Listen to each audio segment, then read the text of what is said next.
കർത്താവിൻ്റെ അതിപരിശുദ്ധമായ നാമം വാഴ്ത്തപ്പെടുമാറാകട്ടെ. എന്നെ കേൾക്കുന്ന ഏവർക്കും വീണ്ടും വരുന്നവനായ യേശു ക്രിസ്തുവിൻ്റെ നാമത്തിൽ എൻ്റെ സ്നേഹവന്ദനത്തെ അറിയിക്കുന്നു. വളരെ നാളുകളായി നമ്മുടെ പാസ്റ്റർ ജോസ് പ്രകാശ്, അതുപോലെ തന്നെ പാസ്റ്റർ ക്ലെമൻ്റ് തുടങ്ങിയവർ ആവശ്യപ്പെട്ടു ഈ ശാലോം വാർത്ത മീഡിയയിലൊരു മെസ്സേജ് കൊടുക്കണമെന്ന്. അനേക നാളുകളായിട്ടുള്ള എൻ്റെയും ആഗ്രഹമാണ്. എന്നാൽ അറിയാമല്ലോ, പലപ്പോഴും ജോലി തിരക്കും അതുപോലെ തന്നെ മറ്റ് വീഡിയോകളുടെ തിരക്കുകളൊക്കെയുമായി എപ്പോഴും അത് വിഷയം മാറിപ്പോകാറാണ് പതിവ്. എന്നാൽ ഇത് ദൈവാനുഗ്രഹത്താൽ ഇങ്ങനെയൊരു അവസരം ഉണ്ടാകുവാനിടയായിത്തീർന്നു.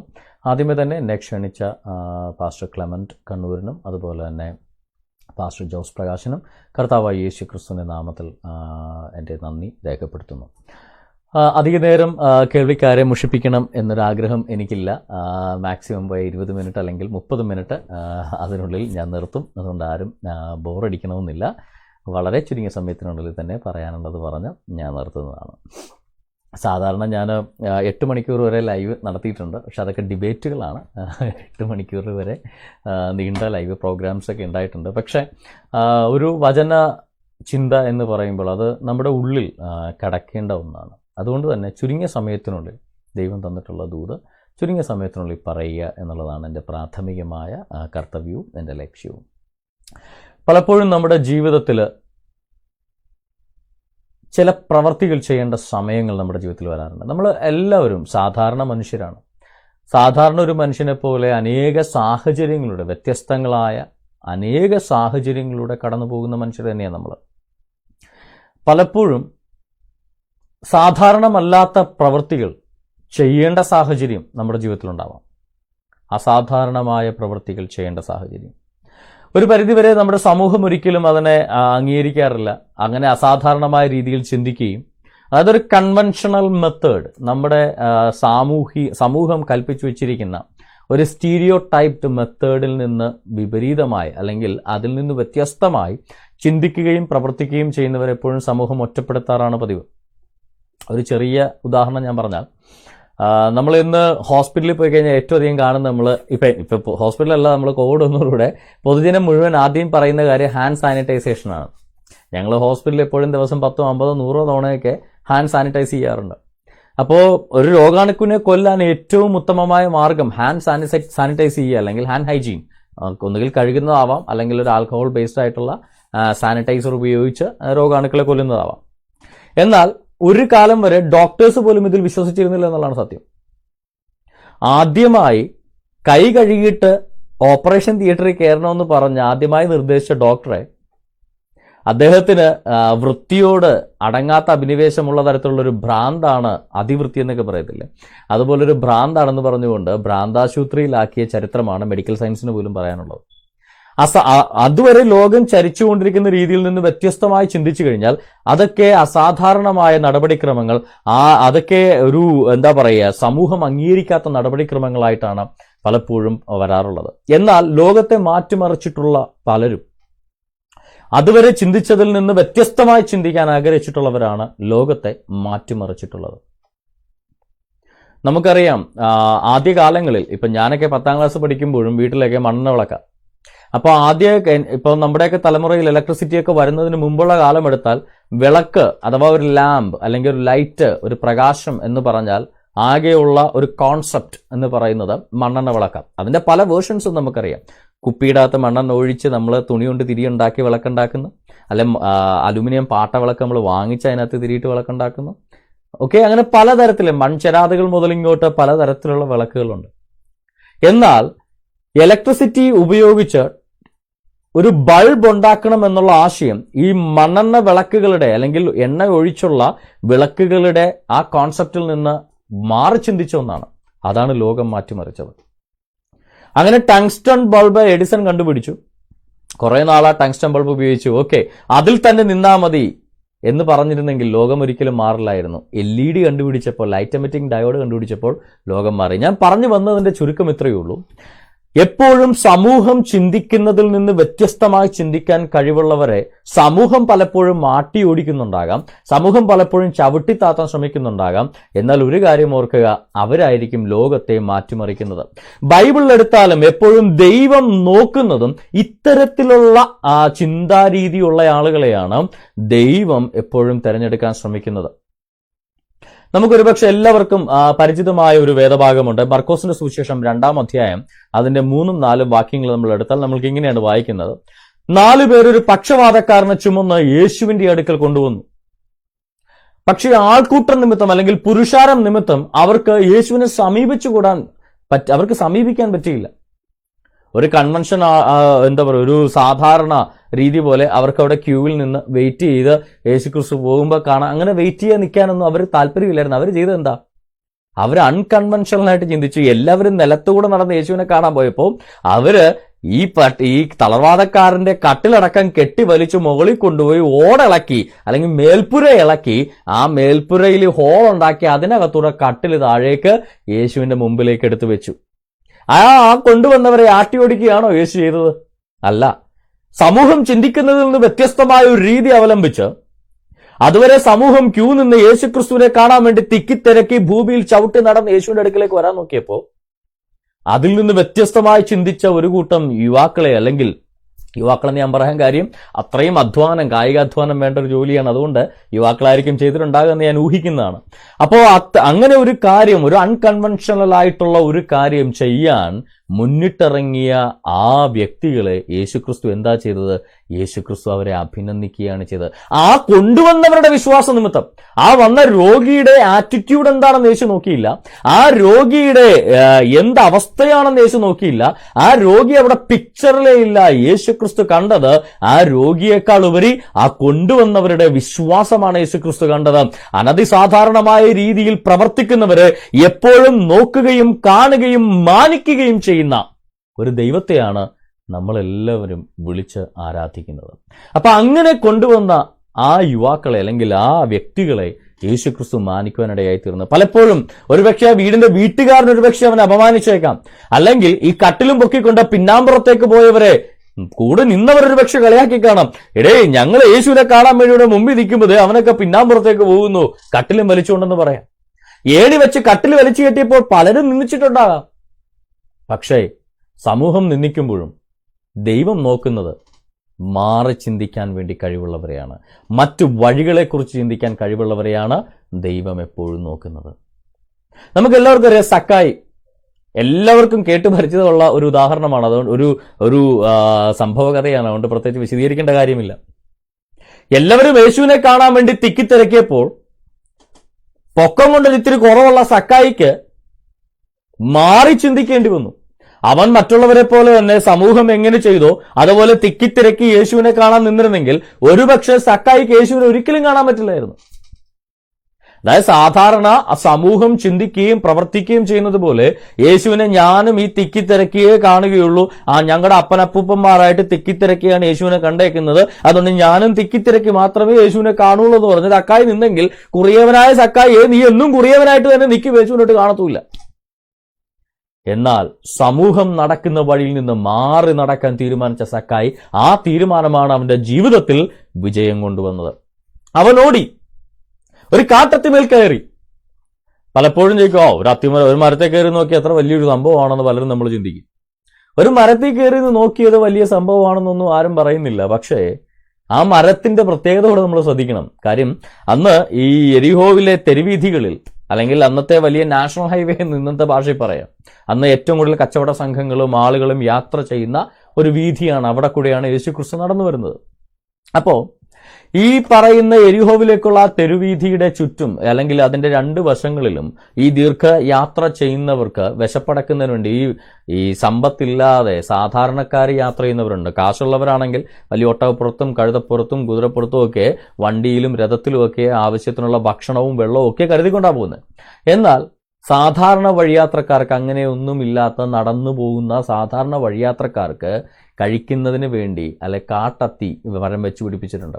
അതിൽ കയറി കാട്ടത്തി കഴിക്കുന്നതെന്ന് വെച്ചാൽ അരഗതിയും പരഗതിയും ഇല്ലാത്ത, സത്രത്തിൽ നിന്ന് ഭക്ഷണം വാങ്ങിച്ച് കഴിക്കാൻ പറ്റാത്ത, വഴിവക്കിൽ നിന്ന് കാശ് കൊടുത്ത് ഭക്ഷണം വാങ്ങിച്ച് കഴിക്കാൻ പറ്റാത്ത യാത്രക്കാരാണ് അത്തരത്തിൽ കയറി കാട്ടത്തിമേലൊക്കെ കയറി ചെയ്യുന്നത്. എന്നാൽ സക്കായി അത്യാവശ്യം കൊള്ളാവുന്ന കുടുംബത്തിലെ ഒരു പയ്യൻ, അത്യാവശ്യം കാശും സമ്പത്തുള്ള ഒരാൾ, ആ ആൾക്ക് ഇങ്ങനെ കാട്ടത്തിമേൽ വലിഞ്ഞു കയറി കാശില്ലാത്തവൻ ദരിദ്രനാരായണന്മാരെ വലിഞ്ഞു കയറണ പോലെ വലിഞ്ഞു കയറേണ്ട ഒരാവശ്യവുമില്ല. സക്കായിയും ഒരുപക്ഷെ സമൂഹം ചിന്തിക്കുന്നത് പോലെ എനിക്ക് അത്തിയുടെ പുറത്തൊന്നും കയറണ്ട, ഞാൻ ഈ നാട്ടുകാരൊക്കെ കാണേണ്ട കൂട്ടത്തിൽ ഞാനും കണ്ടേക്കാം എന്ന് വിചാരിച്ചിരുന്നെങ്കിൽ സക്കായിക്ക് ഒരിക്കലും യേശുവിനെ കാണാൻ സാധിക്കത്തില്ലായിരുന്നു. എന്നാൽ സമൂഹത്തിന്റെ ചിന്തകളെല്ലാം മാറ്റിവെച്ചിട്ട് കൺവെൻഷണൽ ആയിട്ടുള്ള രീതികളിൽ നിന്ന് വ്യത്യസ്തമായി എന്ത് രീതി അവലംബിച്ചാണെങ്കിലും എനിക്ക് യേശുവിനെ കാണണം എന്നുള്ള ഒരൊറ്റ ലക്ഷ്യം മാത്രം മുൻനിർത്തി സമൂഹത്തിൽ നിന്ന് മാറി ചിന്തിച്ചു കഴിഞ്ഞപ്പോൾ സക്കായി ഒരു കാര്യം ചെയ്തു.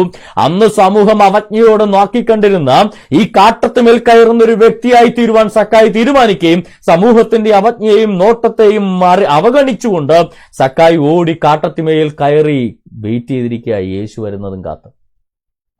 യേശു അവനെ അവഗണിച്ചില്ല. ഒരുപക്ഷെ യേശുവിന്റെ കൂടെ വന്നവർ സക്കായിയെ കണ്ടിട്ടുണ്ടാവില്ല. അത്തിയുടെ ഇലയുടെ ഇടയ്ക്കിരിക്കുന്ന സക്കായിയെ യേശുവിനൊപ്പം വന്നവർ ഒരു പക്ഷെ കണ്ടിട്ടുണ്ടാവില്ല. ഒരു വലിയ ജനസമൂഹം ഒരു ജാഥയായിട്ട് വരുമ്പോൾ അടുത്തുള്ളൊരു മരത്തിന്റെ മുകളിൽ ഒരാൾ ഇരിക്കുന്നത് ഒരുപക്ഷെ കൂടെ വന്നവർ കണ്ടിട്ടുണ്ടായിരിക്കില്ല. എന്നാൽ സമൂഹത്തിൽ നിന്ന് മാറി ചിന്തിച്ച് ദൈവത്തിനു വേണ്ടി നടക്കുന്നവരെ, ദൈവത്തെ അറിയാൻ ശ്രമിക്കുന്നവരെ അറിയുന്നൊരു ദൈവമുണ്ട്. ആ യേശു വഴി നടന്നു വന്നവൻ ആ അത്തിമരത്തിന്റെ അടുക്കൽ എത്തിയപ്പോൾ നിന്നു. സക്കായിയെ, നീ ഇറങ്ങി വരാൻ പറഞ്ഞു. അതാണ് നമ്മുടെ ദൈവം. പലപ്പോഴും സമൂഹം ഒരുപക്ഷെ നമ്മൾ നിന്ദിച്ച് മാറ്റി നിർത്താം. സമൂഹം ഒരുപക്ഷെ നമ്മുടെ കുറവുകളെ അപഹസിച്ച് മാറ്റി നിർത്താം. സമൂഹത്തിന്റെ നടപടിക്രമങ്ങളും ചട്ടക്രമങ്ങളും അനുസരിച്ച് നമ്മുടെ കുറവുകൾ കൊണ്ട് ഒരുപക്ഷെ യേശുവിലേക്ക് ഒരിക്കലും എത്താൻ സാധ്യതയില്ല, നമ്മുടെ ലക്ഷ്യത്തിലേക്ക് നമുക്ക് ഒരിക്കലും എത്താൻ പറ്റില്ല എന്ന് നമ്മൾ ചിന്തിച്ചിരിക്കാം. എന്നാൽ നമ്മുടെ കുറവുകളെക്കാൾ വലുതായി ദൈവം നോക്കുന്നത് ആ കുറവിനെ മറികടക്കാൻ വേണ്ടി നമ്മൾ ശ്രമിക്കുന്നുണ്ടോ എന്നുള്ളതാണ്. നമ്മുടെ ജീവിതത്തിലെ കുറവിനെ മറികടക്കാൻ വേണ്ടി ശ്രമിച്ച സക്കായി, ഒരു പൊക്കക്കുറവിനെ മറികടക്കാൻ മരത്തിന്റെ മുകളിൽ കയറിയ സക്കായി യേശു കണ്ടു, നിന്നു, വിളിച്ചു. അവനോടൊപ്പം യേശുവായി. ഇതാണ് നമ്മുടെ ദൈവം. നമുക്ക് കുറവുണ്ട് എന്ന് പറഞ്ഞുകൊണ്ട് വീട്ടിൽ അടച്ചിരുന്ന് എനിക്ക് പാടാൻ കഴിവില്ല, എനിക്ക് പ്രസംഗിക്കാൻ കഴിവില്ല, എനിക്ക് സൺഡേ സ്കൂള് പഠിപ്പിക്കാൻ കഴിവില്ല, എനിക്കൊരു സഭ നടത്താൻ കഴിവില്ല, എനിക്ക് സുവിശേഷം പറയാൻ കഴിവില്ല, അല്ലെങ്കിൽ നമ്മുടെ സെക്യുലർ വേൾഡിലേക്ക് പോയി കഴിഞ്ഞാൽ എനിക്ക് നല്ലൊരു മാനേജറാവാൻ കഴിവില്ല, എനിക്ക് നല്ലൊരു ജോലി എടുക്കാനുള്ള കഴിവില്ല. ഇങ്ങനെ പല രീതിയിലുള്ള കഴിവില്ലായ്മകളുടെ ഭാണ്ഡക്കെട്ട് നമ്മൾ പലപ്പോഴും അഴിച്ചു വെക്കാറുണ്ട്. നിന്റെ കഴിവില്ലായ്മയുടെ ഭാണ്ഡക്കെട്ടല്ല യേശുക്രിസ്തു നോക്കുന്നത്. ഈ കഴിവില്ലായ്മയെ മറികടക്കാൻ വേണ്ടി നീ എത്രത്തോളം പരിശ്രമിക്കുന്നുണ്ടെന്നുള്ളതാണ് യേശുക്രിസ്തു നോക്കുന്നത്. നമ്മുടെ കഴിവില്ലായ്മയെ മറികടക്കാൻ വേണ്ടി നമ്മൾ ശ്രമിച്ചു കഴിഞ്ഞാൽ, സക്കായിയെ പോലെ നമ്മളൊന്ന് ശ്രമിച്ചു കഴിഞ്ഞാൽ നമ്മളെ മാനിക്കുന്ന ഒരു ദൈവമുണ്ട്. ആ ആൾക്കൂട്ടത്തിന്റെ മധ്യേ മാനിക്കപ്പെട്ടിട്ടുള്ള ഒരേ ഒരു വ്യക്തിയാണ്, അത് സക്കായി മാത്രമാണ്. അത്രയും ആളുകൾ കൂടിയിട്ടും, അത്രയും കഴിവുള്ളവർ ഉണ്ടായിട്ടും, അത്രയും പൊക്കമുള്ളവർ ഉണ്ടായിട്ടും മാനിക്കപ്പെട്ടത് സക്കായിയാണ്. കാര്യം തന്റെ കഴിവില്ലായ്മയെ മറികടക്കാൻ വേണ്ടി അവൻ നടത്തിയ ശ്രമത്തെ, അൺകൺവെൻഷണലായിട്ട് അനധിസാധാരണമായി അവൻ നടത്തിയ ആ ശ്രമത്തെ ദൈവം മാനിക്കുവാനിടയായി തീർന്നു. പലപ്പോഴും എല്ലാ കാലത്തും ദൈവം തെരഞ്ഞെടുത്തിട്ടുള്ള ദൈവം മാനിച്ചിട്ടുള്ള വ്യക്തികളുടെ കണക്കെടുത്താൽ അതിൽ ഭൂരിപക്ഷം ആളുകളും ഇതുപോലെ അതിസാധാരണമായ അല്ലെങ്കിൽ അനധിസാധാരണമായ, അല്ലെങ്കിൽ അസാധാരണമായ പ്രവൃത്തികളിലൂടെ ഈ അന്നത്തെ കമ്മ്യൂണിറ്റിക്ക് എതിരായി സഞ്ചരിച്ചയാളാണ്. പല ആളുകൾ, നമ്മൾ എത്ര ഉദാഹരണം നമുക്ക് ബൈബിളിൽ നിന്ന് വേണമെങ്കിൽ എണ്ണി നമുക്ക് എടുക്കാം. മോശെ നമുക്കറിയാലോ, ഏറ്റവും വ്യത്യസ്തമായ റൂട്ടിലൂടെ സഞ്ചരിച്ച ഒരാളാണ്. ഫറവോന്റെ അടുക്കൽ ഒരു രാജകുമാരനായിട്ട് നിന്നിട്ട് ഒരു ഈജിപ്ഷ്യനെ അടിച്ചു കൊന്ന അതിന്റെ പേരിൽ നാട് വിട്ടു പോകേണ്ടി വന്ന മോശെ ചെയ്തത് തെറ്റാ അല്ലെന്നാരും പറയുന്നില്ല. ദൈവം അങ്ങനെ തന്നെ പറഞ്ഞു, കൊലപാതകം ചെയ്തെന്ന് തന്നെയാണ് പറഞ്ഞു. പക്ഷേ മറിച്ച് ചിന്തിക്കുന്ന, സമൂഹത്തിൽ നിന്ന് വ്യത്യസ്തമായി ചിന്തിച്ചുകൊണ്ട് ദൈവത്തിന് വേണ്ടി ഏതു വിധേനയും പ്രവർത്തിക്കണമെന്ന് ആഗ്രഹിക്കുന്നവരെ കണ്ടെത്തുന്ന ഒരു ദൈവമുണ്ട്. നമുക്കറിയാം, ദാവീദ് എല്ലാവരും യുദ്ധം വെട്ടാൻ വേണ്ടി വാളും കുന്തവും പടച്ചെരിയും സാധനങ്ങളൊക്കെ എല്ലാമായിട്ട് പോകുമ്പോൾ ഇതെല്ലാം അണിയിച്ച് ദാവീദിനെ യുദ്ധത്തിന് വേണ്ടി വിടാൻ നോക്കുമ്പോൾ, ശൗല് വിടാൻ നോക്കുമ്പോൾ എന്താ സംഭവിക്കുന്നത്? എനിക്കിതൊന്നും താങ്ങിക്കൊണ്ട് നടക്കാനുള്ള ശേഷി പോലുമില്ല. സമൂഹം യുദ്ധം ചെയ്യാൻ പോകുമ്പോൾ അത്യാവശ്യം ആയുധങ്ങളും എടുത്ത് പോരാടാൻ ഇറങ്ങുന്ന സമയത്ത് ദാവീദ് തെരഞ്ഞെടുത്ത വെറും 5 കല്ലാണ്. ദാവീദ് തെരഞ്ഞെടുത്തത് വെറും 5 കല്ലാണ്. അപ്പൊ നമ്മൾ ശ്രദ്ധിക്കേണ്ട ഒരു കാര്യം എന്താന്ന് വെച്ച് കഴിഞ്ഞാല്, 5 കല്ല് കേട്ടോ, 3 കല്ല്. നമ്മൾ ശ്രദ്ധിക്കേണ്ട കാര്യം എന്താന്ന് വെച്ച് കഴിഞ്ഞാല്, സാധാരണ ഒരു ലോകക്രമത്തിൽ, സാധാരണ ഒരു സാമൂഹിക ക്രമത്തിൽ അനുവർത്തിക്കേണ്ട ചില ചിട്ടവട്ടങ്ങളുണ്ട്. നമ്മളെല്ലാം പലപ്പോഴും അത്തരം ചിട്ടവട്ടങ്ങളിനകത്ത് നമ്മൾ കെട്ടപ്പെട്ടു പോകാറാണ് പതിവ്. ഇങ്ങനെയാണ് പ്രാർത്ഥിക്കേണ്ടത്, ഇങ്ങനെയാണ് കൈയടിക്കേണ്ടത്, ഇങ്ങനെയാണ് അന്യഭാഷ പറയേണ്ടത്, ഇങ്ങനെയാണ് പ്രസംഗിക്കേണ്ടത്, ഇങ്ങനെയാണ് സങ്കീർത്തനം വായിക്കേണ്ടത്, ഇങ്ങനെയാണ് ആളുകളോട് സംസാരിക്കേണ്ടത്. അനേക ചിട്ടവട്ടങ്ങളുടെ കെട്ടുപാടുകൾക്കകത്ത് നമ്മളെ കെട്ടിയിടാൻ ശ്രമിക്കുന്ന ഒരു സമൂഹമാണ് നമ്മളുടെ ഇടയിലുള്ളത്. എന്നാൽ ദൈവം എപ്പോഴും നോക്കുന്നത് ഔട്ട് സ്പോക്കൺ ആയിട്ടുള്ള ആളുകളെയാണ്. ആ സമൂഹത്തിൽ നിന്ന് വ്യതിരിക്തമായി മാറി നിൽക്കുന്ന ആളുകളെയാണ് ദൈവം നോക്കുന്നത്. ദാവീദിനെ എടുത്തു കഴിഞ്ഞാൽ എല്ലാ ജനതയും ശൗലിന്റെ കൂടെ മല്ലന്മാരായിട്ടുള്ള ആളുകളെല്ലാം കൂടെ യുദ്ധം ചെയ്യാൻ വേണ്ടി വന്ന് കൂടി നിൽക്കുമ്പോൾ, ഫെലിസ്ത്യർക്കെതിരെ യുദ്ധം ചെയ്യാൻ വേണ്ടി വന്ന് കൂടിയപ്പോൾ ദാവീദിനെ ആ കൂട്ടത്തിൽ നിന്നും കണ്ടില്ല. ദാവീദിനെ കണ്ടുകിട്ടണമെങ്കിൽ അങ്ങ് വല്ല മലയിടുക്കിലും ഈ ആടുകളെ മേയിക്കുന്ന ഒരു ഏതെങ്കിലും മേച്ചിൽ സ്ഥലത്ത് പോയാലേ ദാവീദിനെ നമുക്ക് കാണാൻ സാധിക്കത്തുള്ളൂ. ആ ദാവീദ് അങ്ങനെ മേച്ചിൽ സ്ഥലത്ത് പോയാൽ മാത്രം കണ്ടുകിട്ടുന്ന ആ ദാവീദ്, അത്തരത്തിലുള്ള ഒരു ദാവീദിനെ വിശേഷം തിരക്കാൻ വേണ്ടിയാണ് അപ്പൻ പട നടക്കുന്നിടത്തേക്ക് വിട്ടത്. വന്നപ്പോ സഹോദരന്മാരെ, ചേട്ടന്മാരെല്ലാം കണ്ടപ്പോ പറഞ്ഞു, നീ എന്താടാ ഇവിടെ വന്നേ? നിനക്ക് ഇവിടെ ഒരു പണിയില്ല, നീ അങ്ങ് പോയി ആടനെ വെക്ക്, നീ യുദ്ധം കാണാൻ വേണ്ടി വന്നതാണെന്ന് ചോദിച്ചു. ഈ ചോദിച്ച മല്ലന്മാരെല്ലാം ശരിക്കും പറഞ്ഞ പേടിച്ചൊളിച്ചിരിക്കുവാണെന്നുള്ളത് വേറെ സത്യം. എന്നാൽ ഈ ഇടയ ചെറുക്കനെയാണ് ദൈവം തിരഞ്ഞെടുത്തത്. അതിന്റെ കാരണം എന്താ? അവൻ അൺകൺവെൻഷണൽ ആയിട്ട് ചിന്തിച്ചു. ഒരുപക്ഷെ ദാവീദ് ഈ വാളും പരിചയമായിട്ട് പോയിരുന്നെങ്കിൽ ഈ ഗോലിയാത്ത് ഇങ്ങനെ വന്നാൽ ദാവീദിന് കൈയെടുത്ത് പൊക്കാനുള്ള ആവത് പോലും ഉണ്ടാവില്ലായിരുന്നു. സമൂഹം ചിന്തിക്കുന്ന രീതിയിൽ നിന്ന് മാറി, സമൂഹം യുദ്ധത്തെക്കുറിച്ച് പുലർത്തിയിരുന്ന ധാരണകളിൽ നിന്ന് വ്യത്യസ്തമായി, എന്റെ കൈക്ക് ഉള്ളത്, എന്റെ കുറവായി നാട്ടുകാർ കാണുന്നത്, ഒരു ഇടയച്ചെറുക്കനായിട്ട് എന്നെ നാട്ടുകാർ കാണുമ്പോൾ, എനിക്ക് യുദ്ധം ചെയ്യാനുള്ള കഴിവില്ല എന്ന് എന്റെ നാട്ടുകാർ കാണുമ്പോൾ, എന്റെ കയ്യിലുള്ളത് ഈ 5 കല്ലാണെങ്കിൽ, എനിക്കുള്ള കഴിവ് ഒരു കവണയാണെങ്കിൽ, ആ കവണക്കുള്ള 5 കല്ല് തപ്പിയെടുത്തുകൊണ്ട് ഞാൻ ചെയ്തോളാം. പലരും നമ്മളെ മാറ്റി നിർത്തും. നിന്റെ കയ്യിൽ കല്ലും കവണയൊക്കെ ഉള്ള ഇതില്ല, നീ വല്ല പക്ഷീനെ എന്താ പറയാ, നമ്മുടെ കയ്യിൽ തെറ്റാലടിക്കാൻ പോകും. ഇവിടെ യുദ്ധമൊക്കെ ആമ്പിള്ളേർക്ക് പറഞ്ഞിട്ടുള്ള പണിയാ. നിനക്കൊക്കെ ചിലപ്പോൾ ഒരു കഴിവുമില്ല, നിങ്ങളൊക്കെ വിദ്യാഭ്യാസം ഇല്ലാത്ത ലോക്കൽ ആളുകൾ, ഞങ്ങളിവിടെ പാസ്റ്റർമാരാവും PhD-ക്കാരും MSc-ക്കാരും MTH-കാരും ഒക്കെ ഉണ്ട് എന്ന് പറഞ്ഞൊരു പക്ഷെ നിങ്ങളെ പലരും മാറ്റി നിർത്തുന്നുണ്ടാകുക. എന്നാൽ നിങ്ങളൊരു കാര്യം ആലോചിക്കുക, ദൈവം നോക്കുന്നത് കയ്യിലുള്ള ആയുധത്തിന്റെ വലിപ്പമല്ല, നിനക്ക് കയ്യിലുള്ളത് എന്തുകൊണ്ടും നീ ദൈവത്തിന് വേണ്ടി ചെയ്യാൻ, നിന്റെ കുറവുകളെ നീ ദൈവത്തിന് വേണ്ടി ഉപയോഗിക്കാൻ, നിന്റെ കുറവുകളെന്ന് നിന്റെ ലോകം കാണുന്ന സംഭവങ്ങളെ നീ ദൈവത്തിന് വേണ്ടി ഉപയോഗിക്കാൻ നീ തയ്യാറാണോ എന്നുള്ളതാണ് ദൈവം നോക്കുന്നത്. അല്ലാതെ നിന്റെ കയ്യിൽ വാളുണ്ടോ കുന്തമുണ്ടോ എന്നുള്ളത് ദൈവത്തിന് ഫാക്ടർ അല്ല, നിന്റെ കൈ കല്ലാണോ കവണയാണോ എന്നുള്ളത് ദൈവത്തിന് ഫാക്ടർ അല്ല. നീ നിനക്ക് പറ്റുന്ന രീതിയിൽ ദൈവത്തിന് വേണ്ടി ഇറങ്ങാൻ തയ്യാറുണ്ടോ എന്ന് മാത്രമാണ് ദൈവം നോക്കുന്നത്. ഈ അൺകൺവെൻഷണലായി അനധിസാധാരണമായ രീതിയിൽ ആയുധം എന്ന് പറയാനായിട്ട് 5 കല്ലും ഒരു കവണയുമായിട്ട് നടന്നു വന്ന ദാവീദ് എന്ന് പറഞ്ഞ് ഇടയച്ചെറുക്കനെ നോക്കിക്കൊണ്ട് നമ്മുടെ മല്ലനായ ഭയങ്കര MTH-കാരനായ ഗോലിയത്ത് പറയുക, നീ എങ്ങോട്ടായി വരുന്നേ? ഞാനെന്നാ വല്ല നായുവാണോ നീ കല്ലും കവണയുമായിട്ട് വരാൻ എന്ന് ഗോലിയാത്ത് ചോദിക്കുക. എന്നാൽ വീണതാരാ? വീണത് ഗോലിയാത്ത്. ആ ഗോലിയാത്തിന്റെ വാള് ദാവീദ് അവസാനം ഉപയോഗിക്കാനിടയായി തീർന്നു. ആ വീണത് ഗോലിയാത്താണല്ല, ദാവീദല്ല. ഈ കുന്തമുണ്ടായ ഗോലിയാത്തും വാളരക്കി കെട്ടിയ ഗോലിയാത്തും വീണപ്പോ വെറും കല്ലും കവണയുമായി ചെന്ന ദാവീദ് അവിടെ വിജയിക്കാനിടയായി തീർന്നു. ഏറ്റവും സാധാരണമല്ലാത്ത രീതിയിൽ ഒരു യുദ്ധത്തിന്റെ എല്ലാ നിയമങ്ങളിൽ നിന്നും വ്യത്യസ്തമായി ഒരു യുദ്ധത്തിന് ഉപയോഗിക്കുന്ന ഒരു ആയുധവും എടുക്കാതെ ഒരു സാധാരണ ഇടയച്ചെറുക്കനായി ചെന്ന ദാവീദ് ഇസ്രായേലിന്റെ രാജാവായി തീരാനിടയായി തീർന്നത് എന്തുകൊണ്ടാണ്? അവൻ സാധാരണക്കാരെ പോലെ ഒരു സാധാരണ രീതിയിൽ സമൂഹത്തിന്റെ രീതിയിൽ സമൂഹം വരച്ചു വെക്കുന്ന വരയ്ക്ക് അങ്ങോട്ടോ ഇങ്ങോട്ടോ മാറാതെ നടന്നതുകൊണ്ടല്ല, സമൂഹം നടക്കുന്ന രീതിയിൽ നിന്ന് വ്യത്യസ്തമായി നടന്നതുകൊണ്ട്, ശൗല് വാളുമായി നേരിടാൻ പോയപ്പോൾ കല്ലും കവണയുമായി നേരിടാൻ ചെന്നതുകൊണ്ടാണ് ദാവീദിന് അവിടെ വിജയമുണ്ടായത്. അപ്പോ ദൈവം നോക്കുന്നത് എപ്പോഴും അനതിസാധാരണമായി മാറി ചിന്തിക്കുന്ന ആളുകളെയാണ്, മാറി ചിന്തിക്കുന്ന യുവത്വത്തെയാണ് ദൈവം എപ്പോഴും നോക്കുന്നത്.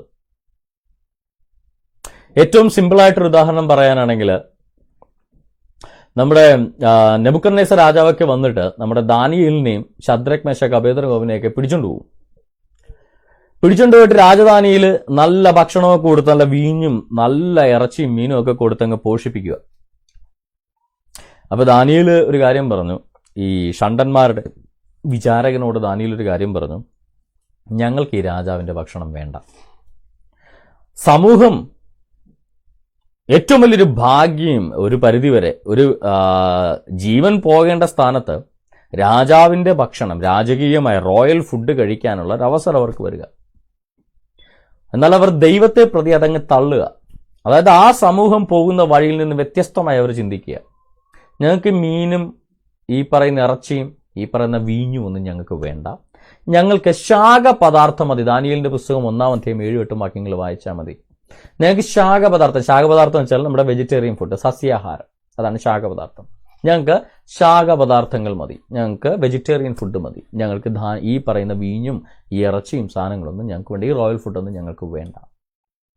സമൂഹം നടക്കുന്ന വഴിയിൽ നിന്ന് മാറി നടക്കുന്ന ദാനിയേലിനെ, പക്ഷേ ഈ മുന്നമേ പറഞ്ഞിട്ടുള്ള എല്ലാവരിൽ നിന്നും വ്യത്യസ്തമായി ദാനിയേലിനെയും ശദ്രക് മേശക് അബേദ്നെഗോവിനെയും ഇതിനകത്ത് നമ്മൾ കാണേണ്ട ഒരു കാര്യമുണ്ട്. ഇവർ ദൈവത്തിന് വേണ്ടിയാണ് ഇങ്ങനെ ഈ രാജാവിന്റെ ഈ ഭോജനം ഞങ്ങൾക്ക് വേണ്ട, രാജകീയമായ ഇത്തരത്തിലുള്ള വീഞ്ഞും ഇറച്ചിയും സാധനങ്ങളൊന്നും ഞങ്ങൾക്ക് ആവശ്യമില്ല എന്നവരൊരു തീരുമാനം പറയുമ്പോൾ നമ്മൾ ഓർക്കുമ്പോൾ അത് എളുപ്പത്തിൽ എടുക്കാൻ പറ്റുന്നൊരു തീരുമാനമാണ് എന്ന് നമുക്ക് തോന്നിയേക്കാം. എന്നുള്ളൊരു കാര്യം ശ്രദ്ധിക്കണം. ഈ ശദ്രക് മേശക് അബേദ്നെഗോവും ദാനിയേലും അവിടെ രാജകൊട്ടാരത്തിൽ VIP ഡ്യൂട്ടിക്ക് പോയി രാജാവ് വന്ന് വിളിച്ചുകൊണ്ട് പോയി ശമ്പളത്തിന് കൊണ്ടുപോയ ആളുകളല്ല. ഞങ്ങളെയൊക്കെ ഇപ്പൊ വിസ തന്ന് ഇവിടെ അയർലൻഡിലേക്കൊക്കെ കൊണ്ടുവന്ന പോലെ രാജാവ് ഇസ്രായേലിൽ പോയി വിസ കൊടുത്തു കൊണ്ടുവന്നു. എന്റെ രാജകൊട്ടാരത്തിൽ 4 പണ്ഡിതന്മാരുടെ ആവശ്യമുണ്ട്, ഞാൻ ഇസ്രായേലിൽ പോയിട്ട് 4 പണ്ഡിതന്മാരെ കണ്ടുപിടിച്ച് ആനയിച്ച് ശമ്പളത്തിന് കൊണ്ടുവന്നതല്ല. ദൈവം ഞങ്ങളെ മാനിച്ചു, അപ്പോൾ അതുകൊണ്ട് ദൈവത്തിന്റെ വേലയിൽ ഞങ്ങൾ ഇതുകൊണ്ട് ഞങ്ങൾക്ക് ഇതൊന്നും രാജാവിന്റെ ഭക്ഷണമൊന്നും വേണ്ട, ഞങ്ങൾ ദൈവത്തെ മാനിക്കുന്നുണ്ട്, രാജാവിന്റെ ഭക്ഷണമൊന്നും വേണ്ട എന്ന് പറഞ്ഞതല്ല. യുദ്ധത്തടവുകാരായി പിടിക്കപ്പെട്ടവരാണ് ദാനിയേൽ, ശദ്രക്, മേശക്, അബേദ്നെഗോവൊക്കെ യുദ്ധത്തടവുകാരായി പിടിക്കപ്പെട്ടതാണ്. അപ്പോഴും നമ്മൾ ഓർക്കും, യുദ്ധത്തടവുകാരായി പിടിക്കപ്പെട്ടിട്ട് അവർക്ക് രാജാവിന്റെ സന്നിധിയിൽ വളരെയധികം മാനം കൊടുത്ത ദൈവത്തിനൊരു സ്തോത്രം പറയാം എന്നല്ല. യുദ്ധത്തടവുകാരായി പിടിക്കപ്പെട്ട മാത്രമല്ല, അവരെ ആരുടെ കയ്യിൽ ഏൽപ്പിക്കുന്നത്? ഷണ്ഡന്മാരുടെ വിചാരകന്മാർ. അവരെ ഷണ്ഡീകരിച്ചു എന്നുള്ളതാണ്. അവർ യുണക്സായി. പുരുഷന്മാരായിരുന്ന 4 യുവാക്കൾ, ദാനിയേൽ, ശദ്രക്, മേശക്, അബേദ്നെഗോ, 4 യുവാക്കൾ ശരിക്കും പറഞ്ഞാൽ ഷണ്ഡീകരിക്കപ്പെടുകയാണ്, ഷണ്ഡന്മാരാക്കപ്പെടുക. പച്ച മലയാളത്തിൽ പറഞ്ഞാൽ ലൈംഗിക അവയവം ഛേദിക്കപ്പെടുകയാണ്. രാജകൊട്ടാരത്തിലെയും അന്തഃപുരത്തിലെയും ജോലികൾക്ക് വേണ്ടി ലൈംഗിക അവയവങ്ങൾ ഛേദിച്ച് അങ്ങനെയുള്ളവരെ രാജകൊട്ടാരത്തിൽ ജോലിക്ക് നിർത്തുന്ന ഒരു പതിവ് പണ്ടത്തെ കാലത്തുണ്ടായിരുന്നു. അങ്ങനെ പുരുഷത്വം പോലും നഷ്ടപ്പെട്ട് യുദ്ധത്തടവുകാരായി സ്വന്തം ലൈംഗിക അവയവം പോലും നഷ്ടപ്പെട്ട് നിൽക്കുന്ന ദാനിയേൽ, ആ അവസരത്തിലും ദാനിയേലും ശദ്രക് മേശക് അബേദ്നെഗോവും ദൈവത്തോട് കാണിച്ച ആ വിശ്വസ്തത, അത് നമ്മൾ മറന്നു കളയാൻ പാടില്ല. എല്ലാത്തിൻ്റെ കൂടെ സ്വന്തം ജീവിതം പോലും നശിച്ചു എന്ന് പറയുന്ന നിമിഷമാണ്. അതായത് തന്റെ പുരുഷത്വം പോലും ഛേദിക്കപ്പെട്ട് താൻ നോ മോർ എ മാൻ, ഇനി മേലാൽ താനൊരു പുരുഷനല്ല, താനൊരു ഷണ്ഡനാണ്. യുദ്ധത്തിൽ ഇസ്രായേൽ പരാജയപ്പെടുകയും ഇസ്രായേലിൽ നിന്നുള്ള ഈ പറയുന്ന ആളുകളെയൊക്കെ പിടിച്ചുകൊണ്ടുവന്ന് ഷണ്ഡീകരിച്ച് ഏറ്റവും ഹീനമായ രീതിയിൽ അവരെ വന്ധ്യംകരിച്ച് അവർ രാജകൊട്ടാരത്തെ അടിമപ്പണിക്ക് കൊണ്ടുവന്ന, അല്ലാതെ വലിയ ഉദ്യോഗസ്ഥരായിട്ട് കൊണ്ടുവന്നതല്ല. ആ സാഹചര്യത്തിലാണ് ദാനിയേൽ അടക്കമുള്ളവര് അത്രത്തോളം ശക്തമായൊരു തീരുമാനം ദൈവത്തെ പ്രതി എടുക്കുന്ന. അല്ലാതെ രാജകൊട്ടാരത്തിൽ VIP ഡ്യൂട്ടിക്ക് വന്നിട്ട് നല്ലൊരു ജോലി, രാജകൊട്ടാരത്തിൽ ദ മാനേജർ ഓഫ് ഓപ്പറേഷൻസ് ആയിട്ട് വന്നിട്ട്, ദ ചീഫ് ഓപ്പറേറ്റിംഗ് ഓഫീസറായി വന്നിട്ട് ഒരു ഡയലോഗ് വിട്ടതല്ല, എനിക്ക് വെജിറ്റബിൾ ഭക്ഷണം മതി, എനിക്ക് നോൺ വെജ് വേണ്ട എന്ന് ഡയലോഗ് ഇട്ടതല്ല. ജീവിതത്തിൽ പ്രതിസന്ധികളിലൂടെ കടന്നു പോകുമ്പോഴും ദൈവത്തിലുള്ള വിശ്വാസം അടിയുറച്ചു സൂക്ഷിച്ചതാണ് ദാനിയേലും ശദ്രക് അബേദ്നെഗോവും ചെയ്ത ഏറ്റവും വലിയ കാര്യം. ആ വിശ്വാസം അവരുടെ ഉള്ളിലുള്ളത് കൊണ്ട് അന്നത്തെ സമൂഹം ചിന്തിക്കുന്നതിൽ നിന്ന് വിരുദ്ധമായി വ്യത്യസ്തമായി അവർ ചിന്തിക്കുവാൻ തീരുമാനിച്ചു.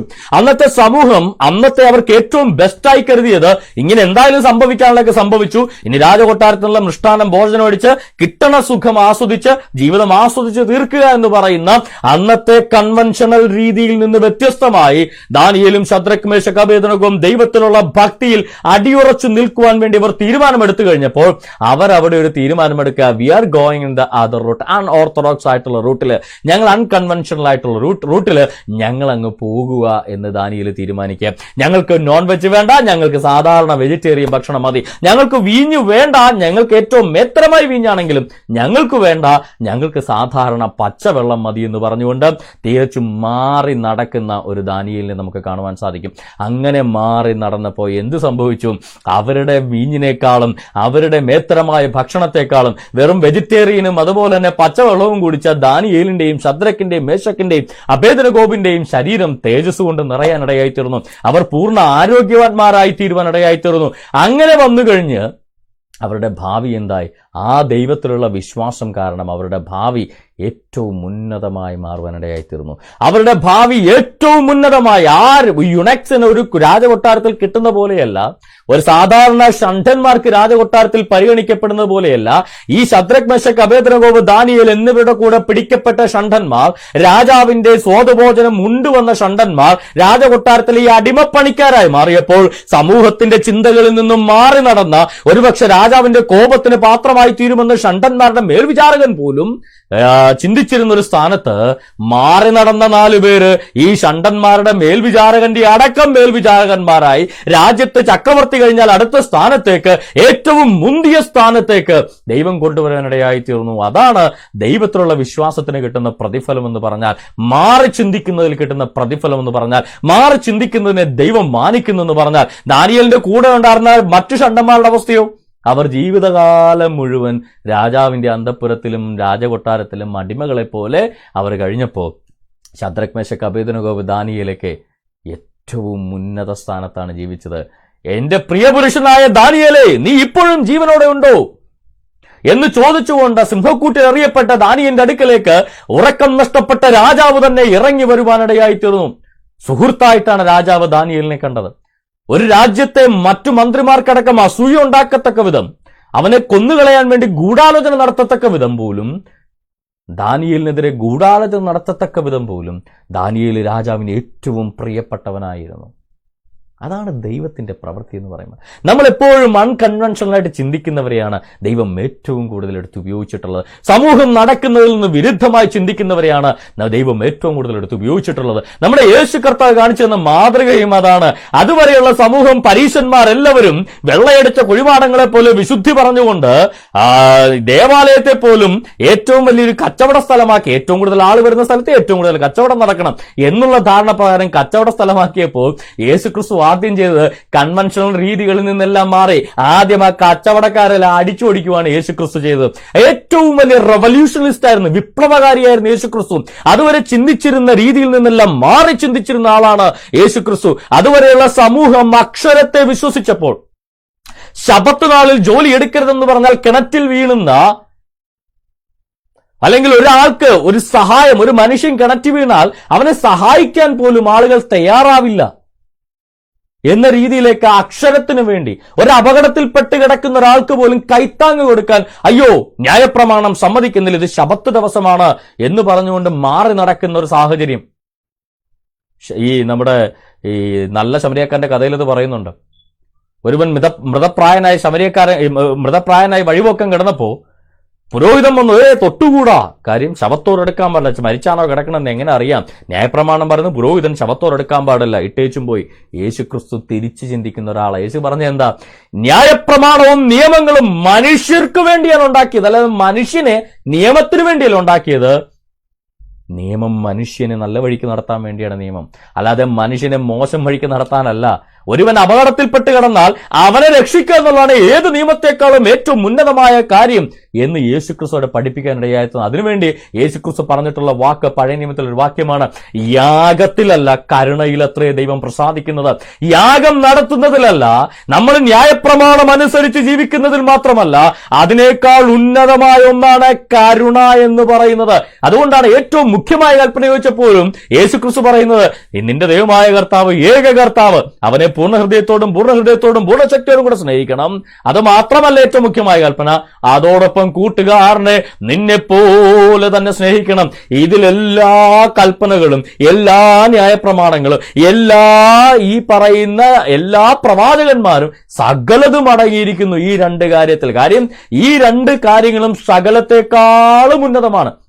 നീ കൂട്ടുകാരനെ നിന്നെ പോലെ തന്നെ സ്നേഹിച്ചാൽ, നിന്റെ സഹായം ആവശ്യമുള്ളവരെ കൂട്ടുകാരനായി കണ്ട് നിന്നെ പോലെ സ്നേഹിച്ചാൽ, നീ പിന്നെ അന്യന്റെ ഭാര്യയെ മോഹിക്കുവോ? ഇല്ല. നിന്നെപ്പോലെ തന്നെയാണ് നിന്റെ കൂട്ടുകാരനെ സ്നേഹിക്കുന്നത്. അപ്പോൾ അന്യന്റെ ഭാര്യയെ മോഹിക്കാൻ പോകത്തില്ല. കൊലപാതകം ചെയ്യില്ല. കുത്താൻ കത്തിയെടുക്കുമ്പോൾ നിന്നെപ്പോലെ തന്നെ നീ സ്നേഹിക്കുന്ന ഒരാളെ നീ കൊല്ലൂ? ഇല്ല. എല്ലാ കൽപ്പനകളും അതിനകത്ത് അടങ്ങിയിരിക്കുന്നുണ്ട്. നീ ദൈവത്തെ സ്നേഹിക്കുന്നുണ്ട്, നീ ശബത്ത് ഓരോ കൽപ്പന എടുത്തോ, വിഗ്രഹത്തെ ആരാധിക്കോ? ഇല്ല. യഹോവയല്ലാതെ വേറെ ദൈവം ഉണ്ടാവൂ? ഇല്ല. ഏത് കൽപ്പന എടുത്താലും ആ കൽപ്പനകളെല്ലാം ഈ രണ്ട് കാര്യത്തിൽ യോജിക്കുന്നു. അതാണ് റവല്യൂഷണറി തിങ്കിങ് ഉള്ള, വിപ്ലവകരമായ ചിന്തയുള്ള യേശുക്രിസ്തു. അതേ ചിന്തയുള്ള സത്യദൈവം ഭൂമിയിൽ ഇറങ്ങി വന്നപ്പോൾ ആ ചിന്തയാണ് മനുഷ്യനെ പഠിപ്പിച്ചത്. ദാവീദ് എന്ന് പറയുന്ന എന്റെ ഹൃദയപ്രകാരമുള്ള മനുഷ്യനെന്ന് ദൈവം പറഞ്ഞിട്ടുള്ള ദാവീദ് ഒരു വ്യഭിചാരം എന്ന പാപം ചെയ്തു. വ്യഭിചാരം ചെയ്തു കഴിഞ്ഞപ്പോൾ ദാവീദിന് വേണമെങ്കിൽ അന്നത്തെ നിയമപ്രകാരം കുറച്ച് യാഗം കഴിച്ച്, പാപപരിഹാര യാഗം കഴിച്ച് കൈ കഴുകി ശുദ്ധമാകാമായിരുന്നു ദാവീദിന്. എന്നാൽ ദാവീദ് അവിടെ മുട്ടുമേൽ നിന്ന് ദൈവസന്നിധിയിൽ കരഞ്ഞുകൊണ്ട് പറഞ്ഞ എന്താ? ഹൃദയം നുറുങ്ങിയേർക്ക് യഹോവ സമീപസ്ഥൻ, മനസ്സ് തകർന്നവരെ അവൻ രക്ഷിക്കുന്നു. നമ്മൾ ഹൃദയം നുറുങ്ങി തന്റെ പാപത്തെ ഏറ്റുപറഞ്ഞു കഴിഞ്ഞാൽ ദൈവം ഏറ്റവും കൂടുതൽ ക്ഷമിക്കുന്നവനാണ് എന്ന് പറഞ്ഞുകൊണ്ട് അവൻ ഒരിക്കലും മേധസ് ആഗ്രഹിച്ചിട്ടില്ല. മുട്ടാടുകളുടെ മേധസ്സിനെ ദൈവം ആഗ്രഹിച്ചിട്ടില്ല. ഹനനയാകുമോ നീ ഇച്ഛിച്ചില്ല, ഭോജനയാകുമോ നീ ആഗ്രഹിച്ചിട്ടില്ല. ആഗ്രഹിക്കുന്നെങ്കിൽ ഞാൻ കഴിക്കുമായിരുന്നു എന്ന് ദാവീദ് പറഞ്ഞുകൊണ്ട് തന്റെ പാപത്തെ ദൈവസന്നിധിയിൽ ഏറ്റുപറഞ്ഞുകൊണ്ട് അവൻ മുട്ടുമേൽ ഇരിക്കുകയാണ് ചെയ്തത്. അത്രത്തോളം നിയമത്തിനും അപ്പുറമായി ചിന്തിച്ച ദാവീദ്, സകല കൺവെൻഷണൽ രീതികൾക്കും അപ്പുറമായി ചിന്തിച്ച ദാവീദ്, എല്ലാ തരത്തിലുള്ള നിയമങ്ങൾക്കും അപ്പുറമായി ദാവീദ് ദൈവത്തോടുള്ള സ്നേഹത്തെ പ്രതി ചിന്തിച്ചു കഴിഞ്ഞപ്പോൾ ആ ദാവീദിനെ ദൈവം മാനിച്ചത്. എന്റെ ഹൃദയപ്രകാരമുള്ള മനുഷ്യൻ. ദാവീദിനെ കുറിച്ച് പറയുകയാണെങ്കിൽ നമുക്ക് ഒരു കാര്യം പറയാൻ സാധിക്കും, ന്യായപ്രമാണ യുഗത്തിൽ ജീവിച്ച കൃപായുഗത്തിന്റെ ഭാഗ്യം ലഭിച്ചവനെന്ന് പറയാൻ സാധിക്കും. ഏറ്റുപറഞ്ഞാൽ പാപമോചനം ലഭിക്കുന്ന കൃപായുഗ കാലഘട്ടത്തിന്റെ അതേ നിയമം ന്യായപ്രമാണ യുഗത്തിൽ ദൈവത്തിന്റെ ഹൃദയം അറിഞ്ഞ് മനസ്സറിഞ്ഞ് ചെയ്തവനാണ് ദാവീദ്. എന്തുകൊണ്ടാ? സമൂഹം ഒരുപക്ഷെ അന്നത്തെ വേണമെങ്കിൽ മഹാപുരോഹിതൻ വന്നിട്ട് പറയാം, ദാവീദേ നീ ചെയ്യുന്നത് തെറ്റാണ്, നീ ഒരു ആട്ടിൻകുട്ടിയെ കൊണ്ടുവാ, അല്ലെങ്കിൽ ഒരു കാളക്കുട്ടിയെ കൊണ്ടുവാ, ഞാൻ യാഗം കഴിച്ച് നിനക്ക് പാപമോചനം ആകിച്ചു തരാം എന്ന് പറഞ്ഞുകൊണ്ട് ഒരുപക്ഷെ പുരോഹിതൻ വരും. ശരിയാ, ന്യായപ്രമാണത്തിൽ എങ്ങനെയുണ്ട്. പക്ഷേ ദൈവം നോക്കുന്നത് നിന്റെ ആടിനെ കൊല്ലാനുള്ള കഴിവല്ല, നിന്റെ വെട്ടുകത്തിയുടെ യാഗക്കത്തിയുടെ മൂർച്ചയോ ബലിപീഠത്തിന്റെ കൊമ്പിന്റെ വലിപ്പമോ അല്ല ദൈവം നോക്കുന്നത്. നീ അർപ്പിക്കുന്ന യാഗമൃഗത്തിന്റെ വലിപ്പമല്ല ദൈവം നോക്കുന്നത്. ദൈവം നോക്കുന്നത് നിന്റെ ഹൃദയമാണ്. ദാവീദ് അത് അപ്പോഴാണ് അവിടെ പാട്ട് പാടുന്നത്, ഹനനയാഗമോ നീ ഇച്ഛിച്ചില്ല, ഭോജനയാഗമോ നീ ആഗ്രഹിച്ചില്ല. നീ ഹനനയാഗം ഇച്ഛിച്ചിരുന്നെങ്കിൽ, നീ അകൃത്യയാഗങ്ങൾ ആഗ്രഹിച്ചിരുന്നെങ്കിൽ ഞാൻ എത്രയധികം രാജാവാ. ഒരു വാക്ക് പറഞ്ഞാൽ ആയിരക്കണക്കിന് കന്നുകാലികളെ കൊണ്ടുവന്ന് ദൈവസന്നിധിയിൽ യാഗം കഴിക്കാൻ കഴിവും സമ്പത്തുമുള്ള രാജാവാണ്. അവൻ ചെയ്തില്ല. എന്റെ പാപം എന്റെ ദൈവത്തിന്റെ സന്നിധിയിൽ ഞാൻ പറഞ്ഞത്.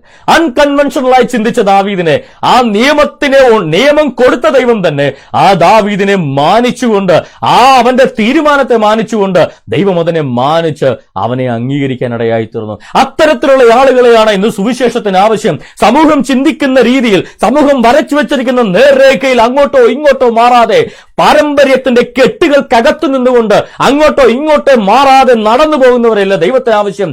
യേശു ക്രിസ്തുവിന് വേണ്ടി എന്തും ചെയ്യാൻ തയ്യാറായി മുന്നോട്ട് വരുന്ന, എന്റെ ദൈവത്തിന് വേണ്ടി എന്തും ചെയ്യാൻ തയ്യാറായി മുന്നോട്ട് വരുന്ന, സമൂഹം ഇതുവരെ അനുവർത്തിച്ചിരിക്കുന്ന രീതികളിൽ നിന്ന് വ്യത്യസ്തമായി ചിന്തിക്കാൻ തയ്യാറാകുന്ന ഒരു പുതിയ തലമുറയെയാണ് ഈ അവസാന കാലത്ത് ദൈവത്തിന് ആവശ്യം. എന്തും ചെയ്യാനെന്ന് പറയുമ്പോൾ വെട്ടാനും കുത്താനും എന്റെ യേശുവാരെയും വിളിക്കില്ല, അതും കൂടെ ഓർമ്മ വേണം. എന്തും ചെയ്യാനെന്ന് പറഞ്ഞാൽ ബോംബിടാനും കത്തി കാണിക്കാനും എന്റെ യേശുവാരെയും വിളിക്കില്ല, അതും കൂടെ ഓർമ്മ വേണം. ദൈവത്തിന് വേണ്ടി മാറി ചിന്തിക്കാൻ താല്പര്യമുള്ള അത്തരത്തിലുള്ള യുവാക്കളെയാണ്. മുമ്പോട്ട് യേശുവിനെ കാണാൻ വഴി കണ്ടില്ലെങ്കിൽ മേപ്പുര പൊളിച്ചിറക്കാൻ ചിന്തിക്കുന്ന ആളുകളെ ഭൂമി കൂടെ വഴി കണ്ടില്ലെങ്കിൽ ആകാശമാർഗത്തിൽ കൂടെ വരാൻ ശ്രമിക്കുന്ന ആളുകളെ, അത്തരം ആളുകളെയാണ് ദൈവത്തിന് വേണ്ടത്. എത്തി നോക്കിയാൽ കാണാൻ പറ്റില്ലെങ്കിൽ അടുത്ത കാട്ടത്തിയുടെ പുറത്ത് കയറി ചെല്ലാനുള്ള ചങ്കൂറ്റമുള്ളവരെയാണ് ദൈവത്തിന് വേണ്ടത്. അല്ലാതെ എൻ്റെ കുറവുകൾ അടുത്ത് വന്നുകൊണ്ട് അയ്യോ എനിക്ക് ഈ യേശുവിൻ്റെ അടുക്കലേക്ക് കട്ടിലും വലിച്ചുകൊണ്ട് പോകാൻ പറ്റില്ല എന്ന് പറഞ്ഞുകൊണ്ട് കരഞ്ഞുകൊണ്ട് തിരിച്ചു പോകുന്നവരെയല്ല യേശുവിന് വേണ്ടത്. എനിക്ക് പൊക്കക്കുറവായി ഈ തിക്കിത്തിരക്കിനിടക്ക് ഞാൻ ചവിട്ടുകൊണ്ട് ചത്തുപോകും, എനിക്ക് എത്തി നോക്കിയാൽ കാണാൻ പറ്റില്ല എന്ന് പറഞ്ഞുകൊണ്ട് തിരിച്ചു പോകുന്ന സക്കായിമാരെയല്ല യേശുവിന് വേണ്ടത്. തൻ്റെ കുറവുകൾ അവഗണിച്ചുകൊണ്ട്, കുറവുകൾക്ക് അതീതമായി ചിന്തിക്കുന്ന, കുറവുകളെ മറികടക്കാൻ ശ്രമിക്കുന്നവരെ ദൈവം എന്നും മാനിക്കും. ദൈവം മാനിച്ചിട്ടുമുണ്ട്, ഇനിയും മാനിക്കും, ഇപ്പോഴും മാനിച്ചുകൊണ്ടിരിക്കുന്നു. അപ്പോൾ നമ്മുടെ കുറവുകളൊക്കെ നമുക്ക് മറികടക്കാനുള്ള വഴികളെക്കുറിച്ച് ആലോചിക്കുക. ജീവിതത്തിലുള്ള അംഗഭംഗങ്ങളാവാം, നമ്മുടെ ബുദ്ധിയുടെ വൈകല്യങ്ങളാവാം, നമ്മുടെ എന്തെങ്കിലും ശാരീരികമായ പ്രശ്നങ്ങളാവാം, ഇനി ആത്മീയമായ പ്രശ്നങ്ങളാവാം. കുറവുകളില്ലാത്ത മനുഷ്യരില്ല. എല്ലാവർക്കും ജീവിതത്തിൽ കുറവുകളുള്ളവരാണ്. അതിപ്പോൾ സ്വഭാവത്തിൻ്റെ ആവാം. ആരും പെർഫെക്റ്റ് അല്ല. ഈ പറഞ്ഞ ഞാനോ നിങ്ങളോ ആരും, എന്നെ കേൾക്കുന്ന ആരെങ്കിലും പെർഫെക്റ്റ് ആണ്, ഞാൻ അതിവിശുദ്ധനായ ഒരു മനുഷ്യനാണെന്ന് പറഞ്ഞാൽ അവൻ ഫ്രോഡാണ്, പക്കാ ഫ്രോഡാണ്. അതുകൊണ്ട് എല്ലാവരും ദൈവസന്നിധിയിൽ നമ്മളെല്ലാം പാപികളാണ്. ഹൃദയം തുറന്ന് ദൈവസന്നിധി നിന്നാൽ നമ്മളെല്ലാം പാപികളാണ്. അപ്പം എല്ലാവർക്കും കുറവുകളുണ്ട്. ഇപ്പോൾ പരസ്പരം കുറ്റം വിധിക്കാതെ, ന്യായം വിധിക്കാതെ, ദൈവസന്നിധിയിൽ വിശ്വസ്തയോടെ നമ്മൾക്ക് നമ്മുടെ കുറവുകളെല്ലാം അതിജീവിച്ചുകൊണ്ട്, ഒരു പുതിയ രീതിയിൽ ചിന്തിച്ചുകൊണ്ട്, ഇതുവരെ കണ്ടുവന്നിരുന്ന ആ പെർസ്പെക്റ്റീവ് എല്ലാം മാറ്റിവെച്ചുകൊണ്ട്, ഒരു ചെങ്കടൽ മുന്നിൽ വന്നാൽ നിന്ന് കരയുന്ന രീതി, ആ പെർസ്പെക്റ്റീവ് എല്ലാം മാറ്റിവെച്ചുകൊണ്ട്, മുമ്പിലൂടെ ചെങ്കടലിനെ നടുക്കൂടെയുള്ള വഴി ആത്മാവിൻ്റെ കണ്ടുകൊണ്ട് മുന്നോട്ട് പോകുന്നവരായി, ആൾക്കൂട്ടത്തിരക്കിനിടയ്ക്ക് യേശുവിനെ കാണാൻ പറ്റിയില്ലെങ്കിൽ ഏറ്റവും അടുത്ത റൂട്ട് എന്താണെന്ന് ചിന്തിക്കുന്ന, അടുത്ത വഴി കണ്ടുപിടിക്കാൻ നോക്കുന്ന, അടുത്ത കാട്ടത്തിൻ്റെ മുകളിൽ കയറാൻ നോക്കുന്ന സക്കായിമാരായി, യേശുവിൻ്റെ അടുക്കിലേക്ക് തൻ്റെ കൂട്ടുകാരൻ്റെയോ ബന്ധുവിൻ്റെയോ മകൻ്റെയോ മകളുടെയോ ആരുടെയാണെന്നറിയില്ല കട്ടിൽ ചുമന്നുകൊണ്ട് വന്നിട്ട് യേശുവിൻ്റെ അടുക്കൽ പോകാൻ വഴി കാണാതെ മടങ്ങിപ്പോകുന്നവരായിട്ടല്ല, പുതിയ രീതി ചിന്തിക്കുക. നമുക്കിതിനെ മറികടക്കാൻ സാധിക്കും. പുതിയ രീതിയിൽ ചിന്തിക്കുക. പുരയുടെ മേൽപ്പുര പൊളിച്ച് അകത്തിടുന്ന, കട്ടിലിന് കയറ് കെട്ടി ഇറക്കുന്ന അത്തരത്തിലുള്ള പുതിയ ഇന്നോവേറ്റീവ് ചിന്തകളെയാണ് ഇന്ന് ആത്മീയ ലോകത്തിനും അതുപോലെ തന്നെ നമ്മുടെ ഓരോരുത്തരുടെ വ്യക്തിപരമായ ജീവിതത്തിന് ആവശ്യം. അങ്ങനെ നിങ്ങൾ ചിന്തിക്കാൻ ശ്രമിച്ച് ദൈവം നിങ്ങളുടെ ജീവിതത്തിൽ പ്രവർത്തിക്കും. അങ്ങനെ നിങ്ങൾ ചിന്തിക്കാൻ ശ്രമിച്ച് ദൈവം നിങ്ങളെ മാനിക്കും. നമ്മുടെ കർത്താവ് അങ്ങനെ ചിന്തിക്കുന്ന ആളായിരുന്നു. എല്ലാവരും സാത്താനുമായി യുദ്ധം വെട്ടി ജയിക്കുന്ന ഒരു മശിഹയെ, പാരമ്പര്യത്തിൻ്റെ ശക്തികളെ, അല്ലെങ്കിൽ അവരെ കീഴടക്കിയിരിക്കുന്ന ക്യാപ്റ്റിവിറ്റിയുടെ ശക്തികളെ, ഇസ്രായേലിനെ കീഴടക്കിയ ക്യാപ്റ്റിവിറ്റിയുടെ ശക്തിയെ, അല്ലെ പാപത്തിൻ്റെ കെട്ടിനെ യുദ്ധം ചെയ്ത് ജയിക്കുന്ന ഒരു മശിയെ കാത്തിരുന്നപ്പോൾ ക്രൂശിൽ നിസ്സഹായനായി മരിച്ചുകൊണ്ട് പാപത്തെ കീഴടക്കിയ, സാത്താനെ കീഴടക്കിയ ഒരു ദൈവം. എല്ലാവരും ചിന്തിക്കുന്നതിന് നേരെ ഓപ്പോസിറ്റ് ചിന്തിക്കുന്ന, എല്ലാവരും ചിന്തിക്കുന്ന രീതികൾക്ക് അപ്പുറമായി ചിന്തിക്കുന്ന, നിസ്സഹായതയുടെ ക്രൂശ് കൊണ്ട് സാത്താനെ അടക്കം തോൽപ്പിച്ച കർത്താവായ യേശു ക്രിസ്തുവിലാണ് നമ്മൾ വിശ്വസിക്കുന്നത്. ആ ദൈവം നമ്മളെയും നമ്മുടെ ചിന്തകളെയും നമ്മുടെ പുതുവഴികളെയും എല്ലാം ദൈവം മാനിക്കാനിടയായിത്തീരും. ഇത്രയും നേരം എന്നെ കേട്ട എല്ലാവർക്കും കർത്താവായ യേശു ക്രിസ്തുവിൻ്റെ നാമത്തിൽ നന്ദി. അതുപോലെ തന്നെ എല്ലാവരും പുതിയൊരു ചിന്താധാര ഉണ്ടാക്കിയെടുക്കുക. നമ്മുടെ എല്ലാ കുറവുകൾക്കും അപ്പുറമായി ചിന്തിക്കുന്ന ഒരു പുതിയ കാഴ്ചപ്പാട് ഉണ്ടാക്കിയെടുക്കുക. അതിന് ദൈവം നിങ്ങളെല്ലാവരെയും ധാരാളമായി അനുഗ്രഹിക്കട്ടെ. എല്ലാവരെയും കർത്താവ് പുതുവഴികളെ തുറന്ന് അനുഗ്രഹിക്കട്ടെ എന്ന് പ്രാർത്ഥിക്കുന്നു. എന്നെ ഇതിന് ക്ഷണിച്ച ഈ ശാലോം വാർത്താ മീഡിയയുടെ അഡ്മിൻസ് ആയിരിക്കുന്ന പാസ്റ്റർ ജോസ് പ്രകാശ്, അതുപോലെ തന്നെ പാസ്റ്റർ ക്ലെമന്റ് കണ്ണൂർ, എല്ലാവർക്കും, മറ്റ് അഡ്മിന്മാർക്കും, എല്ലാ സഹോദരങ്ങൾക്കും, എല്ലാ ദേവദാസന്മാർക്കും കർത്താവ് യേശു ക്രിസ്തുവിന്റെ നാമത്തിൽ നന്ദിയും സ്നേഹവും നിരത്തി അറിയിക്കുന്നു. ദൈവം നിങ്ങളെല്ലാവരെയും ധാരാളമായി അനുഗ്രഹിക്കുമാറാകട്ടെ.